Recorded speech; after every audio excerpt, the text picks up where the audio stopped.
નારદ પુરાણની કથાને આગળ વધારી ભાગ 46 જેને મોક્ષશાસ્ત્રમાં નિપુણ વિદ્વાન દ્વિજ સદા ધારણ કર્યું છે. પોતાની અંદર જ તે આત્મજ્યોતિનો પ્રકાશ છે, અન્યત્ર નહીં. તે જ્યોતિ સંપૂર્ણ પ્રાણીઓની અંદર સમાન રૂપે સ્થિત છે. સમાધિમાં પોતાના ચિત્તને સારી પેઠે એકાગ્ર કરનાર પુરુષ તેને સ્વયં જોઈ શકે છે. તેનાથી બીજા કોઈ પ્રાણીને ઉદ્વેગ થતો નથી. જે સ્વયં બીજા કોઈ પ્રાણીથી ઉદ્વિગ્ન થતો નથી તથા જે ઈચ્છા દ્વેષ રહિત થઈ ગયો છે તે બ્રહ્મભાવને પ્રાપ્ત થઈ જાય છે. જ્યારે મનુષ્ય મન, વાણી અને ક્રિયા દ્વારા કોઈ પણ પ્રાણીની નિંદા કરતો નથી તે સમયે તે બ્રહ્મભાવને પ્રાપ્ત થઈ જાય છે. જ્યારે મોહમાં નાખનારી ઈર્ષા, કામ અને લોભનો ત્યાગ કરીને પુરુષ પોતાને તપસ્યામાં લગાવી દે છે તે સમયે તેને બ્રહ્માનંદનો અનુભવ થાય છે. ત્યારે જોવા અને સાંભળવા યોગ્ય વિષયોમાં તથા સંપૂર્ણ પ્રાણીઓ પર મનુષ્યનો સંભાવ થઈ જાય છે અને સુખ દુઃખ તેના મન પર પ્રભાવ નાખી ન શકે. ત્યારે તે બ્રહ્મને પ્રાપ્ત થઈ જાય છે. જે સમયે નિંદા, સ્તુતિ, સોનું, લોઢું, સુખ દુઃખ, ઠંડી, ગરમી, અર્થ અનર્થ, પ્રિય અપ્રિય તથા જીવન મરણમાં સમદ્રષ્ટિ થઈ જાય છે તે સમયે મનુષ્ય બ્રહ્મભાવને પ્રાપ્ત થઈ જાય છે. જેમ કાચબો પોતાના અંગોને ફેલાવીને પછી સંકોરી લે છે તે જ પ્રમાણે સંન્યાસીએ મન દ્વારા ઇન્દ્રિયો પર નિયંત્રણ રાખવું જોઈએ. જે પ્રમાણે અંધકારથી વ્યાપ્ત થયેલું ઘર દીવાના પ્રકાશથી સ્પષ્ટ દેખાય છે તે જ પ્રમાણે બુદ્ધિરૂપી દીપકની સહાયતાથી આત્મના દર્શન થઈ શકે છે. હે બુદ્ધિમાનમાં શ્રેષ્ઠ સુખદેવજી, ઉપરયુક્ત કહેલા બધા જ્ઞાનના સુંદર લક્ષણ મને તમારામાં દેખાય છે. એ સિવાય પણ જાણવા યોગ્ય જે તત્વ છે તેને તમે યથાર્થ રીતે જાણો છો. હે બ્રહ્મર્ષિ, હું તમને સારી રીતે જાણું છું. તમે પોતાના જે પિતાજીની કૃપા અને શિક્ષણના કારણે વિષયોથી પર થઈ ગયા છો તે જ મહામુનિ ગુરુદેવની કૃપાથી મને પણ આ દિવ્ય વિજ્ઞાન પ્રાપ્ત થયું છે. તેના વડે હું તમારી સ્થિતિને જાણી શકું છું. તમારું વિજ્ઞાન, તમારી ગતિ અને તમારું ઐશ્વર્ય આ બધા અનંત છે, પરંતુ તમે તે જાણતા નથી. હે બ્રહ્મન, તમને જ્ઞાન થઈ ચૂક્યું છે અને તમારી બુદ્ધિ પણ પ્રતિષ્ઠિત છે. આ ઉપરાંત તમારામાં કોઈ સ્પૃહા પણ નથી, પરંતુ વિશુદ્ધ નિશ્ચય વિના કોઈને પણ પરબ્રહ્મની પ્રાપ્તિ થતી નથી. તમે સુખ દુઃખમાં સમ છો. તમારા મનમાં સહેજ પણ લોભ નથી. તમને ન નાચ જોવાની ઈચ્છા થાય છે, ન ગીત સાંભળવાની. તમને ક્યાંય પણ આસક્તિ છે જ નહીં. ન તો બંધુઓ પ્રત્યે તમને આસક્તિ છે કે ન ભયજનક પદાર્થોથી ભય છે. હે મહાભાગ, હું જોઉં છું તમારી દ્રષ્ટિએ નિંદા સ્તુતિમાં પણ સમ છે. હું તથા બીજા મનીષી વિદ્વાનો પણ તમને અક્ષય અને અનામય મોક્ષ માર્ગ પર સ્થિત માને છે. હે વિપ્રવર, આ લોકમાં બ્રાહ્મણ થવાનું જે ફળ છે અને મોક્ષનું જે સ્વરૂપ છે તેમાં જ તમે સ્થિત છો. સનંદનજી કહે છે કે હે નારદ, રાજા જનકની આ વાત સાંભળીને શુદ્ધ અંતઃકરણવાળા સુખદેવજી એક દ્રઢ નિશ્ચય પર પહોંચી ગયા અને બુદ્ધિ દ્વારા આત્માનો સાક્ષાત્કાર કરીને તેમાં સ્થિત થઈને કૃતાર્થ થઈ ગયા. તે સમયે તેમને પરમ આનંદ અને પરમ શાંતિનો અનુભવ થયો. ત્યાર પછી તેઓ હિમાલય પર્વત તરફ ચૂપચાપ ઉત્તર દેશમાં ચાલ્યા ગયા અને ત્યાં જઈ તેમણે પોતાના પિતા વ્યાસજીને જોયા, જે પૈલ વગેરે શિષ્યોને વૈદિક સંહિતા ભણાવી રહ્યા હતા. શુદ્ધ અંતઃકરણવાળા સુખદેવજી પોતાના દિવ્ય તેજથી સૂર્ય સમાન પ્રકાશિત થઈ રહ્યા હતા. તેમણે પ્રસન્નતાપૂર્વક બહુ જ આદરથી પિતાના ચરણોમાં પ્રણામ કર્યા. ત્યાર પછી ઉદાર બુદ્ધિ શુકે રાજા જનક સાથે જે મોક્ષ સાધક સંવાદ થયો હતો તે બંધુ પોતાના પિતાને કહ્યું. તે સાંભળીને વેદોનો વિસ્તાર કરનારા વ્યાસજી હર્ષપૂર્વક પુત્રને છાતીએ લગાવીને પોતાની પાસે બેસાડ્યા. ત્યાર પછી પૈલ વગેરે બ્રાહ્મણ વ્યાસજી પાસેથી વેદોનું અધ્યયન કરીને તે હિમાલયના શિખર પરથી જમીન પર આવ્યા અને યજ્ઞ કરાવવા તથા અધ્યાપનના કાર્યમાં સંલગ્ન થઈ ગયા. ત્યાર પછી આવે છે વ્યાસજીએ સુખદેવજીને અનધ્યાયનું કારણ બતાવીને પ્રવાહ વગેરે 7 વાયુઓનો પરિચય આપવો તથા સનતકુમારનો શુકને જ્ઞાનોપદેશ. સનંદનજી કહે છે કે હે નારદ, જ્યારે પૈલ વગેરે બ્રાહ્મણો પર્વત તરફથી નીચે ઉતરી ગયા ત્યારે પુત્ર સહિત પરમ બુદ્ધિમાન ભગવાન વ્યાસ એકાંતમાં મૌનપૂર્વક ધ્યાનમાં બેસી ગયા. તે સમયે આકાશવાણીએ પુત્ર સહિત વ્યાસજીને સંબોધિત કરીને કહ્યું કે વશિષ્ઠ કુળમાં ઉત્પન્ન મહર્ષિ વ્યાસ, આ સમયે વેદધ્વનિ કેમ થતો નથી? તમે એકલા હો એ રીતે ચૂપચાપ ધ્યાન લગાવીને કેમ બેઠા છો? અત્યારે વેદધ્વનિથી રહિત થઈને આ પર્વત સોંપતો નથી. તેથી હે ભગવાન, પોતાના વેદજ્ઞ પુત્રની સાથે પરમ પ્રસન્નચિત્તે સદા વેદોનો અધ્યાય સ્વાધ્યાય કરો.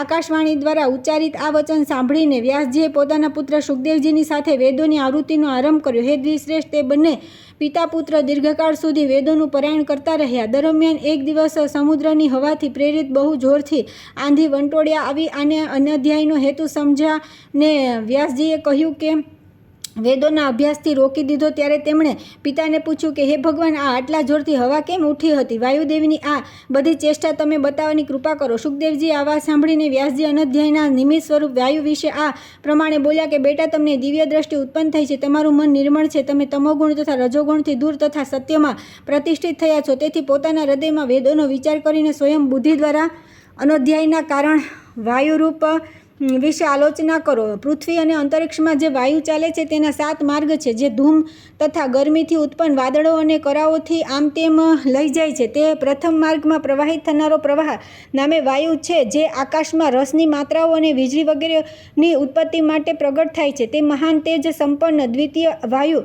આવહ નામે પ્રસિદ્ધ છે અને તે બહુ મોટા અવાજ સાથે વહે છે, જે સદા ઓમ, સોમ, સૂર્ય વગેરે જ્યોતિર્મય ગ્રહોનો ઉદય અને ઉદ્ભવ કરે છે. તે મનીષી પુરુષ શરીરની અંદર ઉદાન કહે છે, જે ચારે સમુદ્રોથી જળ ગ્રહણ કરે છે અને તેને ઉપર ઉઠાવીને જીમૂતો વાદળને આપે છે તથા વાદળોને જળથી સંયુક્ત કરી તેમને પર્જન્ય ઇન્દ્રને સોંપે છે. તે મહાન વાયુ ઉદાહત કહેવાય છે, જેનાથી પ્રેરિત થઈને અનેક પ્રકારના નીલવર્ણના મહામેઘો ઘટાદાર થઈને વૃષ્ટિનો આરંભ કરે છે તથા જે દેવતાઓના આકાશમાર્ગથી જનારા વિમાનોને સ્વયં વહન કરે છે. તે પર્વતોનું માનમર્દન કરનાર ચતુર્થ વાયુ સંવહ નામથી પ્રસિદ્ધ છે, જે વૃક્ષ ભાવે વેગપૂર્વક વહીને વૃક્ષોને તોડીને ઉખાડીને ફેંકી દે છે તથા જેના દ્વારા સંગઠિત થયેલા પ્રલયકાળના મેઘ બલાહક નામ ધારણ કરે છે, જેનું સંચરણ ભયાનક ઉત્પાત મચાવનારું છે તથા જે પોતાની સાથે મેઘઘટાઓ લઈને ચાલે છે. તે અત્યંત વેગવાન પંચમ વાયુ વિવાહ કહેવાય છે, જેના આધારે આકાશમાં દિવ્ય જળ પ્રવાહિત થાય છે, જે આકાશગંગાના પવિત્ર જળને ધારણ કરીને સ્થિત છે અને જેના દ્વારા દૂરથી જ પ્રતિહત નારાજ થઈને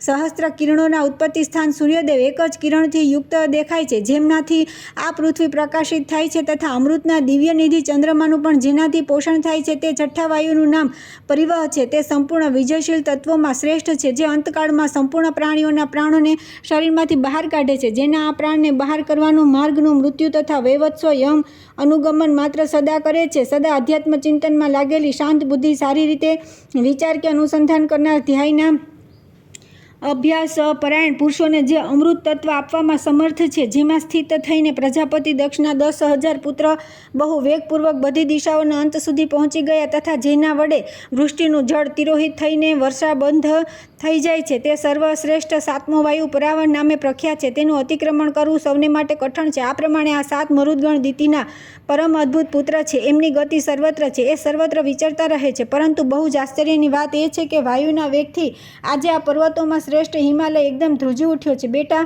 આ વાયુ ભગવાન વિષ્ણુને નિશ્વાસ છે. ક્યારે કદીને નિશ્વાસ વેગપૂર્વક નીકળે છે તે સમયે સંપૂર્ણ જગત વ્યથિત થઈ જાય છે. તેથી બ્રહ્મવેતા પુરુષ પ્રચંડ વાયુ આંધી ચાલે ત્યારે વેદપાઠ કરતા નથી. વેદ પણ ભગવાનનો નિશ્વાસ છે. તે સમયે વેદપાઠ કરવાથી વાયુથી ક્ષોભ પ્રાપ્ત થાય છે. અનધ્યાયમાં વિષયમાં આ વાત કહીને પરાશર નંદન ભગવાન વ્યાસે પોતાના પુત્ર શુકદેવજીને કહ્યું કે હવે તમે વેદપાઠ કરો. આમ કહીને તેઓ આકાશગંગાના તટ પર ગયા. જ્યારે વ્યાસજી સ્નાન કરવા માટે ગયા ત્યારે બ્રહ્મવેતાઓમાં શ્રેષ્ઠ શુકદેવજી વેદોનો સ્વાધ્યાય કરવા લાગ્યા. તેઓ વેદાંગના પારંગત વિદ્વાન હતા. હે નારદજી, વ્યાસપુત્ર શુકદેવજી જ્યારે સ્વાધ્યાયમાં વ્યસ્ત હતા તે સમયે ત્યાં ભગવાન સનતકુમાર એકાંતમાં તેમની પાસે આવ્યા. વ્યાસનંદન શુકે બ્રહ્મપુત્ર સનતકુમારનો ઊભા થઈને સ્વાગત સત્કાર કર્યો. હે વિપ્રેન્દ્ર, ત્યાર પછી બ્રહ્મવેતાઓમાં શ્રેષ્ઠ સનતકુમારજીએ શુકદેવજીને કહ્યું કે હે મહાભાગ, હે મહાતેજસ્વી વ્યાસપુત્ર, શું કરી રહ્યા છો? શુકદેવજી બોલ્યા કે હે બ્રહ્મકુમાર, આ સમય હું વેદોનો સ્વાધ્યાય કરી રહ્યો છું.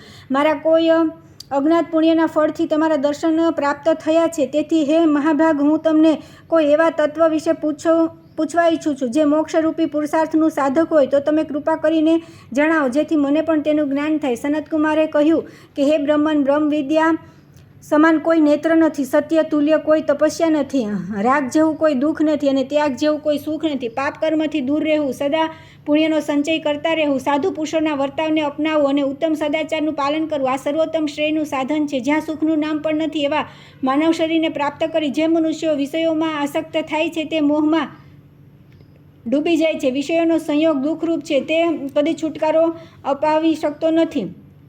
આસક્ત મનુષ્યથી બુદ્ધિ ચંચળ થઈ જાય છે અને તે મોહજાળનો વિસ્તાર કરનારી હોય છે. જે મોહજાળમાં ફસાઈ જાય છે તે આ લોક અને પરલોકમાં પણ દુઃખનો ભાગી બને છે. જેણે પોતાનું કલ્યાણ કરવું છે તેણે પ્રયત્નપૂર્વક કામ અને ક્રોધને કાબૂમાં કરવા જોઈએ, કેમ કે તે બંને દોષ મનુષ્યના શ્રેયનો વિનાશ કરવા તત્પર હોય છે. મનુષ્ય તપને ક્રોધથી, સંપત્તિની ઈર્ષાથી, વિદ્યાને માન અપમાનથી અને પોતાને પ્રમાદથી બચાવે. ક્રૂરતાનો પરિત્યાગ સૌથી મોટો ધર્મ છે. ક્ષમા સૌથી મોટું બળ છે. આત્મજ્ઞાન સર્વોત્તમ જ્ઞાન છે અને સત્ય સર્વોપરી હિતનું સાધન છે. સત્ય બોલવું સર્વશ્રેષ્ઠ છે, પરંતુ હિતકારક વાત સત્યથી પણ વધીને છે. જેનાથી પ્રાણીઓનું અત્યંત હિત થતું હોય તેને જ હું સત્ય માનું છું. જેણે નવા કર્મ આરંભ કરવાનો સંકલ્પ છોડી દીધો છે, જેના મનમાં કોઈ કામના નથી, જે કોઈ વસ્તુનો સંગ્રહ કરતો નથી તથા જેણે સર્વનો ત્યાગ કરી દીધો છે, તે જ વિદ્વાન છે અને તે જ પંડિત છે. તે પોતાને વશમાં કરેલી ઇન્દ્રિયો દ્વારા અનાસક્ત ભાવે વિષયોનો અનુભવ કરે છે, જેના અંતઃકરણમાં સદા શાંતિ સ્થિત છે, જે નિર્વિકાર અને એકાગ્રચિત્ત છે તથા જે આત્મીય કહેવાતા શરીર અને ઇન્દ્રિયોની સાથે રહીને પણ તેમનાથી એકરૂપ થયા વિના અલગ જેવો જ રહે છે, તે બધા બંધનોથી છૂટીને શીઘ્ર પરમ કલ્યાણ પ્રાપ્ત કરી લે છે. હે મુનિ, જેની કોઈ પણ પ્રાણી તરફ દ્રષ્ટિ જતી નથી, જે કોઈનો સ્પર્શ તથા કોઈ સાથે વાતચીત કરતો નથી, તેને મહાન શ્રેયની પ્રાપ્તિ થાય છે. કોઈ પણ જીવની હિંસા કરવી નહીં, બધા પ્રાણીઓ સાથે મિત્રતાપૂર્ણ વર્તાવ કરવો, આ જન્મ અથવા શરીરમાં કોઈની સાથે વેરભાવ ન કરવો, જે આત્મતત્વનો જ્ઞાતા તથા મનને વશમાં રાખનાર છે, તેણે કોઈ પણ વસ્તુનો સંગ્રહ ન કરવો, મનમાં પૂર્ણ સંતોષ રાખવો, કામને તથા ચપળતાને ત્યાગી દેવા, આનાથી પરમ કલ્યાણની સિદ્ધિ થાય છે. જેમણે ભોગોનો પરિત્યાગ કરી દીધો છે તે કદી દુઃખી થતા નથી. તેથી પ્રત્યેક વ્યક્તિએ ભોગાસક્તિનો ત્યાગ કરવો જોઈએ. જે કોઈનાથી પણ પરાજિત ન થનારા પરમાત્માને જીતવા ચાલતો હોય, તેણે તપસ્વી, જીતેન્દ્રિય, મનનશીલ, સંયંચિત તથા સંપૂર્ણ વિશ્વમાં અનાસક્ત થવું જોઈએ. જે બ્રાહ્મણ ત્રિગુણાત્મક વિષયોમાં આસક્ત ન થઈને સદા એકાંતવાસ કરે છે, તે શીઘ્ર સર્વોત્તમ સુખને પ્રાપ્ત કરી લે છે. હે મુને, જે મૈથુનમાં સુખ સમજનાર પ્રાણીઓની વચ્ચે રહીને પણ સ્ત્રીઓથી રહિત એકલા રહેવામાં આનંદ માને છે, તેણે આ જ્ઞાનાનંદથી તૃપ્ત સમજવો જોઈએ. જે જ્ઞાનાનંદથી પૂર્ણ પણ તૃપ્ત છે, તે દુઃખી થતો નથી. જીવ સદા કર્મોને આધીન રહે છે, તે શુભ કર્મોથી દેવતા બને છે, શુભ અશુભ બંનેના આચરણથી મનુષ્ય જન્મ મળે છે તથા માત્ર અશુભ કર્મોથી પશુ પક્ષી વગેરે નીચ યોનિમાં જન્મ ગ્રહણ કરે છે. તે યોનિઓમાં જીવને સદા જરા, મૃત્યુ તથા નાના પ્રકારના દુઃખોનું શિકાર થવું પડે છે.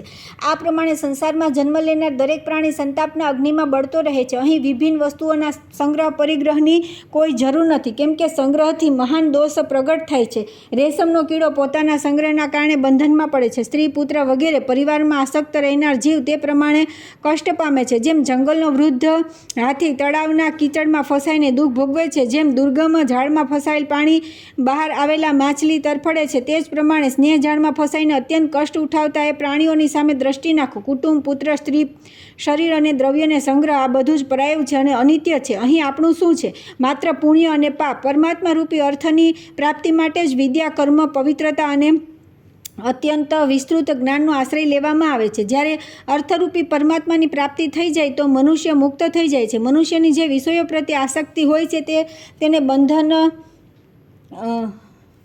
બંધન રસી સમાન છે. પુણ્યાત્મા પુરુષ તે રસીને કાપીને પરમાર્થના પથ પર આગળ વધી જાય છે, પરંતુ પાપી જીવ તેને કાપી શકતો નથી. આ સાંભળી એક નદી જેવો છે.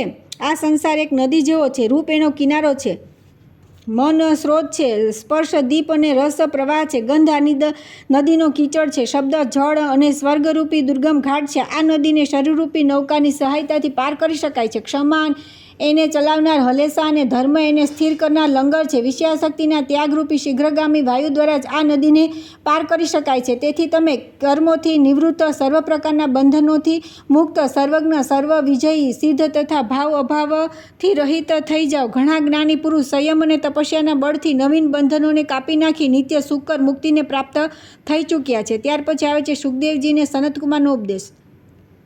સનતકુમારજી કહે છે કે હે સુખદેવજી, શાસ્ત્ર શોકનાશક છે, એ શાંતિપ્રદ તથા કલ્યાણમય છે. પોતાના શોકનો નાશ કરવા માટે શાસ્ત્ર શ્રવણ કરવાથી ઉત્તમ વિવેક પ્રાપ્ત થાય છે અને વિવેક પ્રાપ્ત થતાં મનુષ્ય સુખી અને અભ્યુદયશીલ થાય છે. શોકના હજારો અને ભયના સેંકડો સ્થાન છે. તે દરરોજ મૂઢ લોકો પર પોતાનો પ્રભાવ પાડે છે. વિદ્વાનોની આગળ તેનું જોર ચાલતું નથી. અલ્પબુદ્ધિના મનુષ્ય જ અપ્રિય વસ્તુના સંયોગ અને પ્રિય વસ્તુના વિયોગથી દુઃખી થાય છે. જે વસ્તુ ભૂતકાળના ગર્ભમાં ચાલી ગઈ, નષ્ટ થઈ ગઈ, તેના ગુણોનું સ્મરણ કરવું ન જોઈએ, કેમ કે જે આદરપૂર્વક તેમના ગુણોનું ચિંતન કરે છે તેની આસક્તિના બંધનથી મુક્ત થઈ શકતો નથી. જ્યાં ચિત્તની આસક્તિ વધવા લાગે છે ત્યાં દોષ દ્રષ્ટિ કરવી જોઈએ અને તેને અનિષ્ટ વધારનારું સમજવું જોઈએ. આમ કરવાથી તેના પ્રત્યે શીઘ્ર વૈરાગ થઈ જાય છે. જે ભૂતકાળની વાતોને યાદ કરી દુઃખી થાય છે તેને ધર્મ, અર્થ, કામની પ્રાપ્તિ થતી નથી. તે તો માત્ર તેના અભાવનું દુઃખ જ ઉઠાવે છે, તેનાથી અભાવ દૂર થતો નથી. દરેક પ્રાણીઓને ઉત્તમ પદાર્થોથી સંયોગ વિયોગ પ્રાપ્ત થતા રહે છે. કોઈ એક વ્યક્તિ પર આ દુઃખ આવતું નથી. જે મનુષ્ય ભૂતકાળમાં મૃત્યુ પામેલી કોઈ વ્યક્તિ કે નષ્ટ થયેલ વસ્તુ માટે નિરંતર શોક કરે છે, તે એક દુઃખમાંથી બીજા દુઃખને પ્રાપ્ત થાય છે. આ પ્રમાણે તેને બેવડા દુઃખનો સામનો કરવો પડે છે. જો કોઈ શારીરિક અને માનસિક દુઃખ આવી પડે તથા તેને નિવારવાનો કોઈ ઉપાય કામ ન આવે તો તેના માટે ચિંતા ન કરવી જોઈએ. દુઃખ દૂર કરવાનો સૌથી કારગર દવા એ છે કે તેનું વારંવાર ચિંતન ન કરવું. ચિંતન કરવાથી તે ઓછું થતું નથી બલકે વધારે થાય છે. તેથી માનસિક દુઃખના, બુદ્ધિના વિચારથી અને શારીરિક દુઃખનો ઔષધિ સેવન દ્વારા નાશ કરવો જોઈએ. શાસ્ત્ર જ્ઞાનના પ્રભાવથી જ આમ થવું સંભવ છે. દુઃખ આવે ત્યારે બાળકોની જેમ રડવું ઉચિત નથી. રૂપ, યૌવન, ધન, જીવન, સંગ્રહ, આરોગ્ય તથા પ્રિયજનોનો સહવાસ આ બધા અનિત્ય છે. વિદ્વાન પુરુષે તેમનામાં આસક્ત થવું નહીં. આવી પડેલા સંકટ માટે શોક કરવો ઉચિત નથી. જે તે સંકટને ટાળવાનો કોઈ ઉપાય દેખાય તો શોક ત્યજીને તે ઉપાય કરવો જોઈએ. એમાં સંદેહ નથી કે જીવનમાં સુખની તુલનામાં દુઃખ અધિક આવે છે. તેમ છતાં જરા અને મૃત્યુના દુઃખ મહાન છે. તેથી તેમનાથી પોતાના પ્રિય આત્માનો ઉદ્ધાર કરી લેવો. શારીરિક અને માનસિક રોગ સુદૃઢ ધનુર્ધર વીર પુરુષના છોડેલા તીરખી ધારવાળા બાણોની જેમ શરીરને પીડિત કરે છે. તૃષ્ણાથી વ્યથિત, દુઃખી અને વિવશ થઈને જીવવાની ઈચ્છાવાળા મનુષ્યનું નાશવાન શરીર ક્ષણે ક્ષણે વિનાશને પ્રાપ્ત થઈ રહ્યું છે. જેમ નદીઓનો પ્રવાહ આગળ તરફ વહી રહ્યો છે, પાછો જતો નથી, તે જ પ્રમાણે રાત દિવસ પણ મનુષ્યના આયુષ્યનું અપહરણ કરતા રહીને એક પછી એક વીતી રહ્યા છે. જો જીવોના કરેલા કર્મોનું ફળ પરાધીન ન હોત તો તે ઈચ્છા કરતો તેની તે કામના પૂરી થઈ જતી. મોટા સંયમી, ચતુર અને બુદ્ધિમાન મનુષ્ય પણ પોતાના કર્મોથી ફળની વંચિત થતા જોવામાં આવે છે. તથા ગુણહીન, મૂર્ખ અને નીચ પુરુષ પણ કોઈના આશીર્વાદ વિના જ સમસ્ત કામનાઓથી સંપન્ન દેખાય છે. કેટલાક લોકો તો સદા પ્રાણીઓની હિંસામાં જ લાગેલા રહે છે અને સંસારને ધોખો આપ્યા કરે છે, પરંતુ ક્યાંક ક્યાંક આવો પુરુષ પણ સુખી જોવા મળે છે. કેટલાય એવા છે જે કશું કામ કર્યા વિના ચૂપચાપ બેસી રહે છે, તેમ છતાં લક્ષ્મી તેમની પાસે આપોઆપ પહોંચી જાય છે. અને કેટલાક લોકો ઘણું કામ કરે છે તેમ છતાં મનગમતી વસ્તુ મળતી નથી. આમાં પુરુષનું પ્રારબ્ધ જ મુખ્ય છે. જુઓ, વીર્ય અન્યત્ર પેદા થાય છે અને અન્યત્ર જઈને સંતાન પેદા કરે છે. ક્યારેક તો તે યોનિમાં પહોંચીને ગર્ભધારણ કરાવવામાં સમર્થ થાય છે અને ક્યારેક નહીં. કેટલાય લોકો પુત્ર પૌત્રની ઈચ્છા રાખી તેની સિદ્ધિ માટે યત્ન કરે છે, છતાં તેમને કોઈ સંતાન થતું નથી. અને કેટલાય લોકો સંતાનને ક્રોધથી ફૂફાડા મારતો સાપ સમજી સદા તેમનાથી ડરતા રહે છે, છતાં તેમને ત્યાં દીર્ઘજીવી સંતાન પેદા થઈ જાય છે. કેટલાય ગર્ભ એવા છે જે પુત્રની અભિલાષા રાખનાર દીન સ્ત્રી પુરુષો દ્વારા દેવતાઓની પૂજા અને તપસ્યા કરી પ્રાપ્ત કરવામાં આવે છે અને 10 મહિના સુધી માતાના ઉદરમાં ધારણ કર્યા પછી જન્મ લીધા પછી કુલાંગાર નીકળી જાય છે. તેવા માંગલિક કૃત્યોથી પ્રાપ્ત થયેલા ઘણા એવા પુત્ર છે જે જન્મતાની સાથે પિતાના સંચિત કરેલા અપાર ધન સંપત્તિ અને વિપુલ ભોગોનો અધિકારી થઈ જાય છે. આ બધામાં પ્રારબ્ધ જ બળવાન છે. જે માણસ સુખ દુઃખની ચિંતા છોડી દે છે તે અવિનાશી બ્રહ્મને પ્રાપ્ત થાય છે અને પરમાનંદનો અનુભવ કરે છે. ધન કમાવા ભારે કષ્ટ થાય છે, તેની રક્ષામાં પણ સુખ નથી તથા તેને ખર્ચ થાય ત્યારે તો દુઃખ થાય છે. તેથી ધનને દરેક સ્થિતિમાં દુઃખદાયી સમજીને તે નષ્ટ થઈ જાય છે તો ચિંતા કરવી નહીં. મનુષ્ય ધનનો સંગ્રહ કરતાં પહેલાં કરતાં ઊંચી સ્થિતિને પ્રાપ્ત કરીને પણ તૃપ્ત થતો નથી. તે વધારે ધન કમાવાની આશા સાથે મૃત્યુ પામે છે. તેથી વિદ્વાન પુરુષ સદા સંતુષ્ટ રહે છે. તે ધનની તૃષ્ણામાં પડતા નથી. સંગ્રહનો અંત છે વિનાશ, સાંસારિક ઐશ્વર્યની ઉન્નતિનો અંત છે મૃત્યુ. તૃષ્ણાનો અંત ક્યારેય થતો નથી. સંતોષ જ પરમ સુખ છે. તેથી પંડિતો આ સંસારમાં સંતોષને જ પરમ ધન માને છે. આયુષ્ય નિરંતર વીતી રહ્યું છે, તે પલભર પણ વિશ્રામ કરતું નથી. હવે પોતાનું શરીર જ અનિત્ય છે ત્યારે આ સંસારની બીજી કોઈ વસ્તુને નિત્ય સમજી શકાય. જે મનુષ્ય બધા પ્રાણીઓની અંદર મનથી પરે પરમાત્માની સ્થિતિ જાણીને તેમનું ચિંતન કરે છે તે સંસાર યાત્રા સમાપ્ત થતાં પરમપદને પ્રાપ્ત થઈ દુઃખ શોકથી પાર થઈ જાય છે.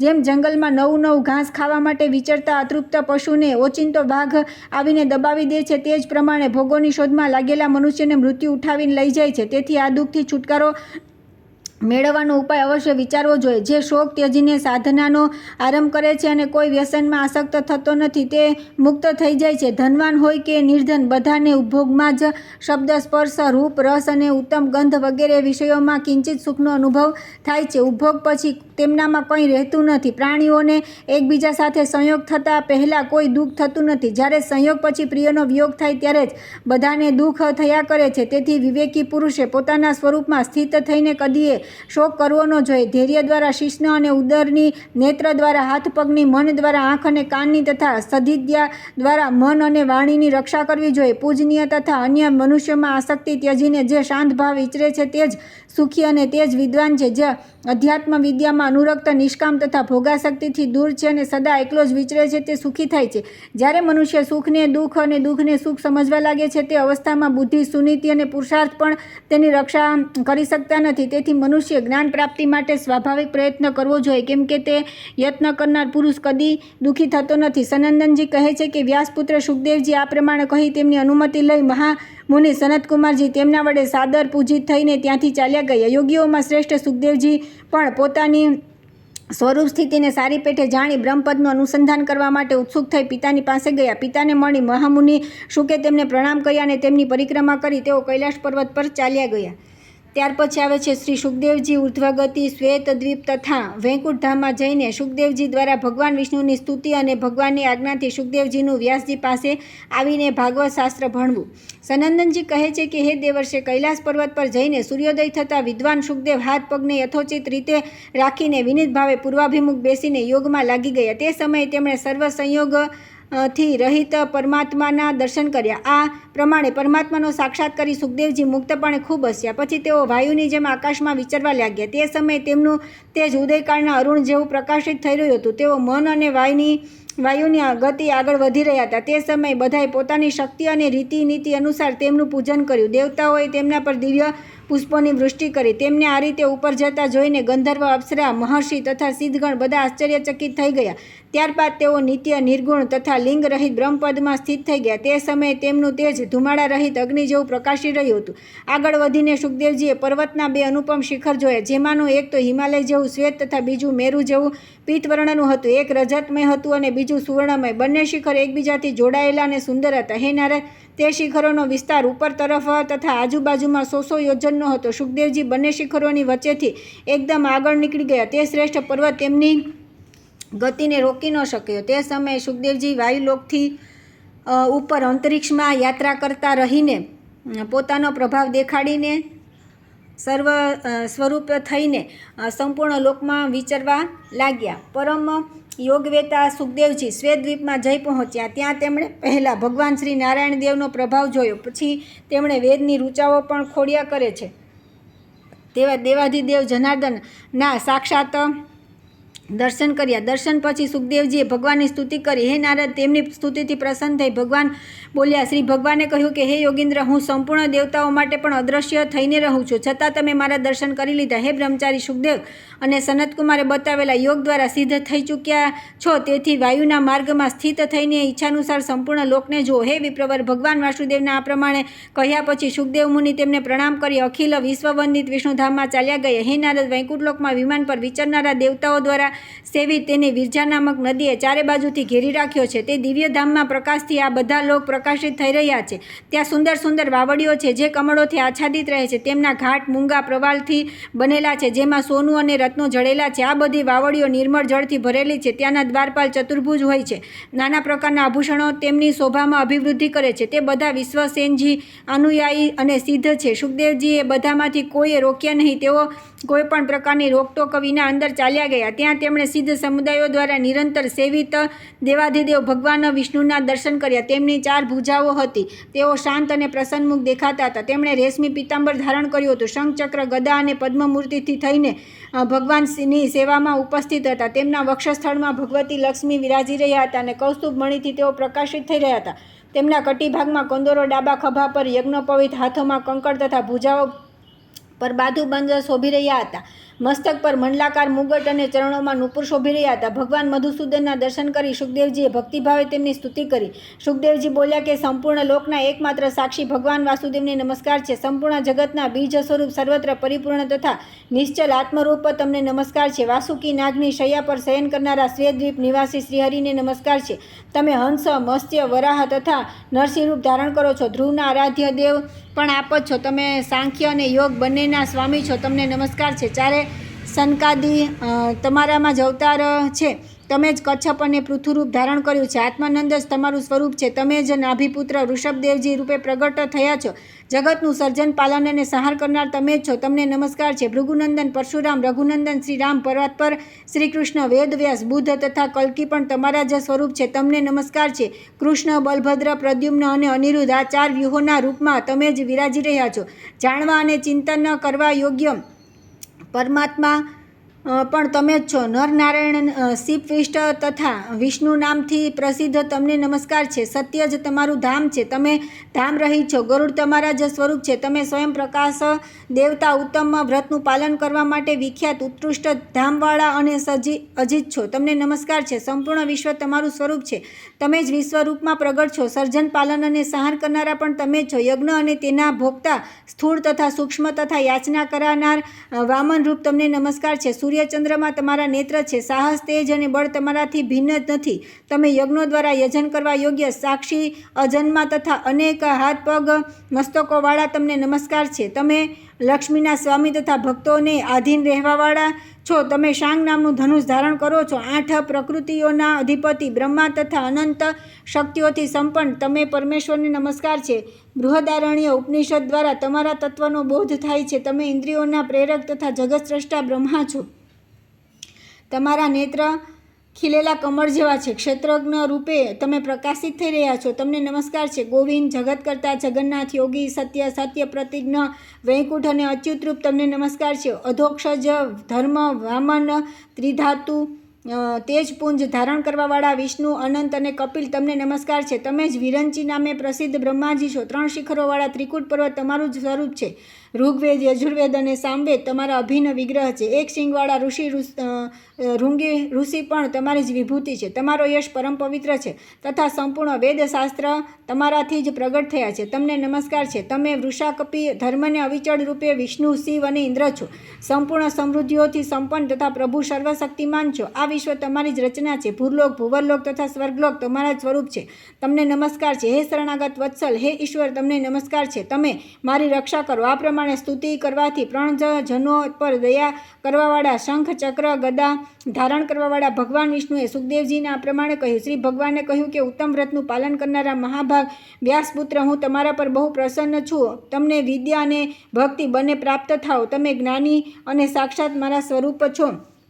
હે બ્રહ્મન, તમે પહેલાં શ્વેતદ્વીપમાં મારું જે સ્વરૂપ જોયું છે તે હું જ છું. સંપૂર્ણ વિશ્વની રક્ષા માટે હું ત્યાં સ્થિર છું. મારું તેજ સ્વરૂપ ભિન્ન ભિન્ન અવતાર ધારણ કરવા માટે જાય છે. હે મહાભાગ, મોક્ષ ધર્મનું સતત ચિંતન કરવાથી તમે સિદ્ધ થઈ ગયા છો. જેમ વાયુ તથા સૂર્ય આકાશમાં વિચરણ કરે છે તે જ પ્રમાણે તમે બધા શ્રેષ્ઠ લોકોમાં ભ્રમણ કરી શકો છો.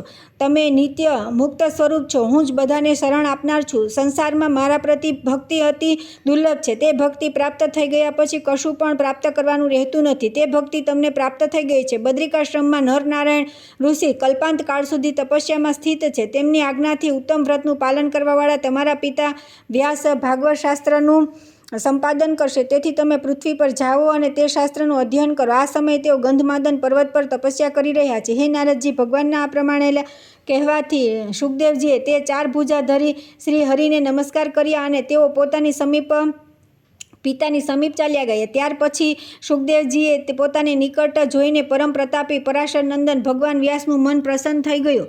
તેઓ પુત્રને જોઈને તપસ્યાથી નિવૃત્ત થઈ ગયા. પછી ભગવાન નારાયણ અને નરશ્રેષ્ઠ નારાયણ નમસ્કાર કરીને સુખદેવજીની સાથે પોતાના આશ્રમ પર આવ્યા. હે મનીશ્વર નારદ, તમારા મુખેથી ભગવાન નારાયણનો આદેશ મળતા તેમણે અનેક પ્રકારના શુભ ઉપાખ્યાનોની યુક્ત દિવ્ય ભાગવત સંહિતા બનાવી, જે વેદ તુલ્ય માનનીય તથા ભગવત ભક્તિને વધારનારી છે.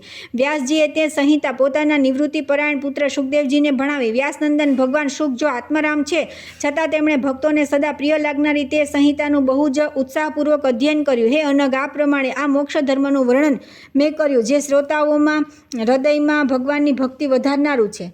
ત્યાર પછી આવે છે ભાગ 3. શૈવ દર્શન અનુસાર પતિ, પશુ અને પાસ વગેરેનું વર્ણન તથા દીક્ષાની મહત્તા.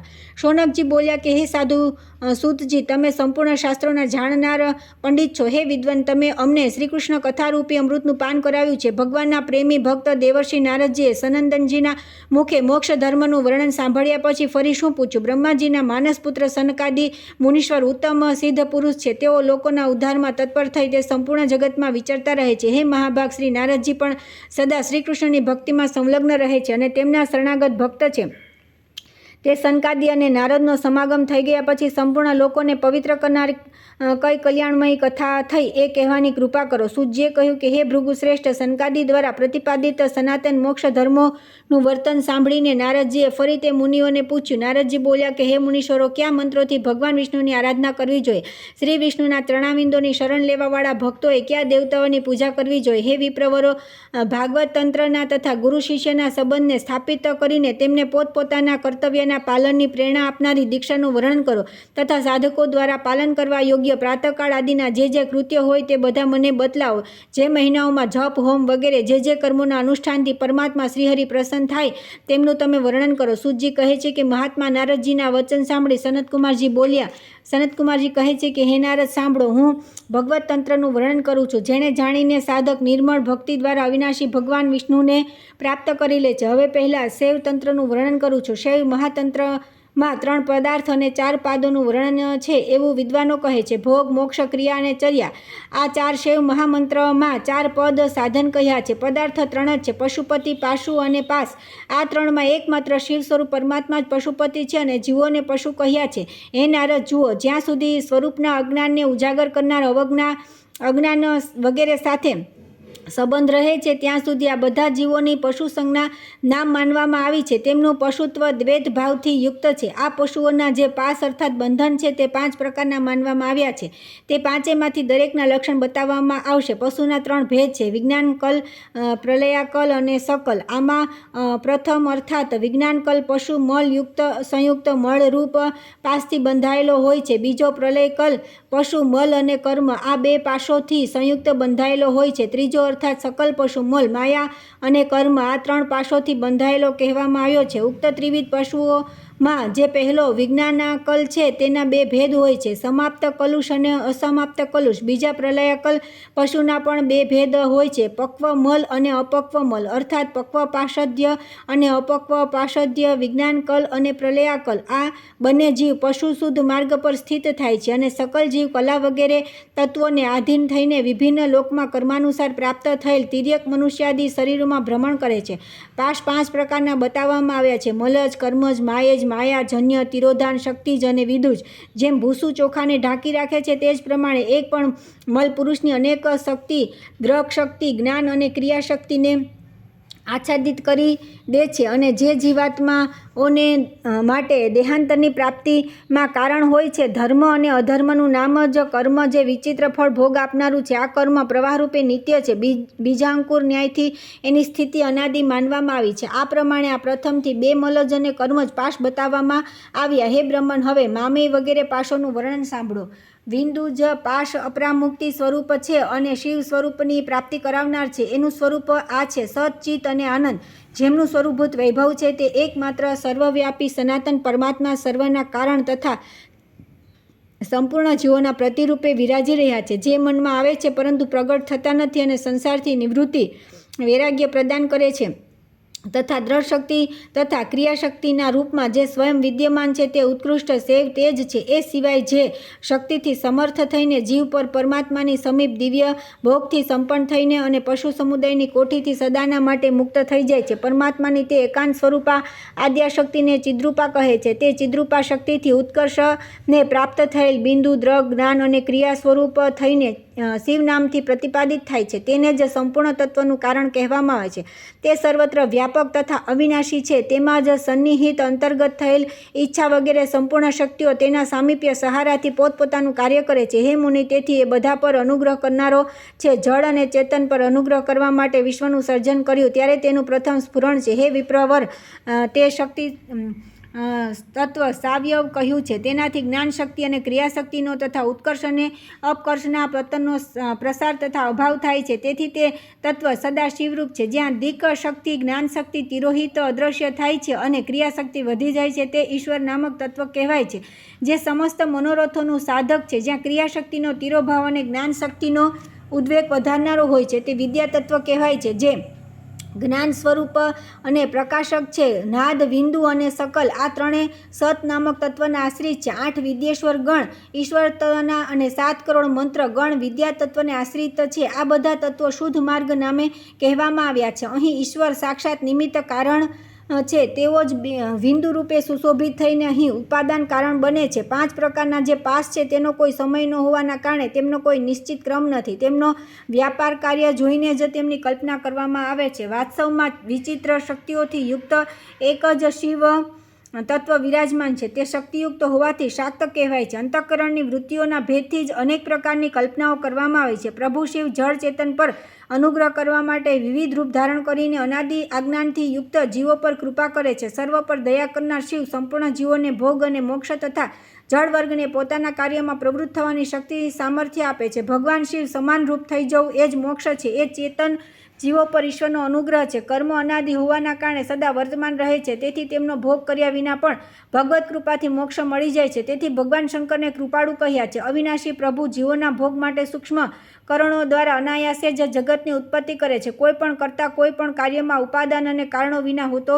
નથી. હવે માયાપાસનો પ્રસંગ છે. અહીં શક્તિઓ જ કરણ છે. માયાને ઉપાદાન માનવામાં આવી છે. તે નિત્ય એક અને વિશેષ કલ્યાણમયી છે. તેનો ન આદિ છે ન અંત. તે માયા પોતાની શક્તિ દ્વારા મનુષ્ય અને લોકોની ઉત્પત્તિનું સામાન્ય કારણ છે.